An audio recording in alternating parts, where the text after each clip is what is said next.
It Ends With Us actor and director Justin Baldoni's legal battle with Blake Lively hit a roadblock Monday when a federal judge dismissed his $400 million countersuit.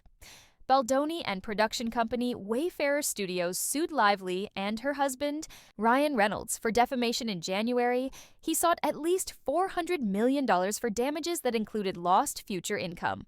It also named publicist Leslie Sloan as a defendant. Baldoni filed his lawsuit about 2 weeks after Lively sued him and others tied to the film, alleging harassment and that a coordinated campaign was launched to ruin her reputation after she came forward about allegations of poor treatment on set. An amended complaint from Lively alleged that Baldoni also made other women on set feel uncomfortable. Baldoni also sued the New York Times for libel after he accused the newspaper of working with Lively to smear him. U.S. District Judge Lewis J. Lyman tossed that lawsuit Monday. Lyman said in the court filing that Baldoni's legal team can amend the claims of tortious interference with contract and breach of implied covenant by June 23rd. Today's opinion is a total victory and a complete vindication for Blake Lively, along with those that Justin Baldoni and the Wayfarer parties dragged into their retaliatory lawsuit, including Ryan Reynolds, Leslie Sloan, and the New York Times. Lively's lawyers Ezra Hudson and Mike Gottlieb said in a statement, they said Baldoni's lawsuit was a sham, and that the court saw right through it. We look forward to the next round, which is seeking attorneys' fees, treble damages, and punitive damages against Baldoni, Sarowitz, Nathan, and the other Wayfarer parties who perpetrated this abusive litigation, Hudson and Gottlieb said. New York Times spokesperson said the newspaper was grateful that the judge saw the suit for what it was, a meritless attempt to stifle honest reporting. Our journalists went out and covered carefully and fairly a story of public importance, and the court recognized that the law is designed to protect just that sort of journalism, the spokesperson said in a statement. We will continue to stand up in court for our journalism and for our journalists when their work comes under attack. The months-long feud between Baldoni and Lively exploded after the pair wrapped filming of It Ends With Us, a film adaptation of Colleen Hoover's book. Lively alleged in her initial complaint that she was sexually harassed by Baldoni while filming and was targeted after she expressed her concerns.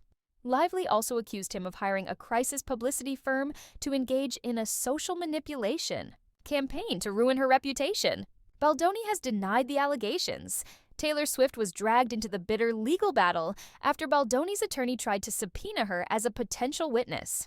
A spokesperson for Swift quickly blasted the subpoena as a way to use Taylor, Swift's name, to draw public interest by creating tabloid clickbait. Last week, a federal judge refused to let Lively dismiss claims of emotional distress on her terms. Lively had offered to drop the claims instead of providing her medical and mental health records as requested by Baldoni's legal team. Lively and Baldoni's trial is scheduled for March. Blake Lively vowed to continue to stand up for women's rights while breaking her silence on Justin Baldoni. Justin Baldoni's lawsuit against her being dismissed. Last week, I stood proudly alongside 19 organizations united in defending women's rights to speak up for their safety, Lively, 37, wrote via her Instagram story on Monday, June 9th. Like so many others, I've felt the pain of a retaliatory lawsuit, including the manufactured shame that tries to break us, she noted.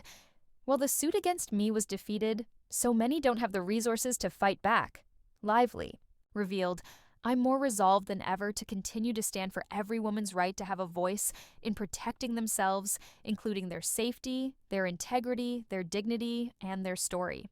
The Gossip Girl alum explained that there are protections out there for women in need, linking out to some of the incredible organizations she has worked with or knows exist, such as National Network to End Domestic Violence and National Organization for Women. With love and gratitude for the many who stood by me, many of you I know, many of you I don't, Lively concluded. But I will never stop appreciating or advocating for you. B. Lively's statement and continued call to action comes shortly after Judge Lewis J. Lyman dismissed Baldoni's $400 million lawsuit against her and husband Ryan Reynolds on Monday. The judge also tossed out Baldoni's $250 million libel complaint against the New York Times, which was the first to report on Lively accusing her It Ends With Us co-star and director, 41, of sexual harassment and launching a smear campaign to damage her public image in 2024. The judge noted that Baldoni can still amend his claims for breach of implied covenant and tortious interference with contract. The deadline for his legal team to do so is June 23rd. Lively and Baldoni have been embroiled in a messy legal battle since December 2024, when Lively accused the actor of creating a hostile work environment while filming their project, It Ends With Us. Baldoni denied all the allegations, including the claims of sexual harassment toward Lively, and filed a countersuit against her, Reynolds, 48, and their publicist Leslie Sloan. Lively and Reynolds filed motions to dismiss Baldoni's lawsuit in March, and Sloan requested to be removed. Lively's initial lawsuit against Baldoni is set to go to trial in March 2026. Following Lively and Reynolds' legal win today, her team issued a statement to us, saying, "Today's opinion is a total victory and a complete vindication for more Blake Lively, along with those that Justin Baldoni and the Wayfarer parties dragged into their retaliatory lawsuit, including Ryan Reynolds, Leslie Sloan, and the New York Times." The actress's attorneys Ezra Hudson and Mike Gottlieb added, "As we have said from day one, this $400 million lawsuit was a sham, and the court saw right through it. We look forward to the next round, which is seeking attorneys' fees, treble damages, and punitive damages against Baldoni, Sarowitz, Nathan, and the other Wayfarer parties who perpetrated this abusive litigation. Blake is feeling a sense of pride that she continued to use her voice and stand strong, and the counterattacks will now no longer be given more air," the insider added.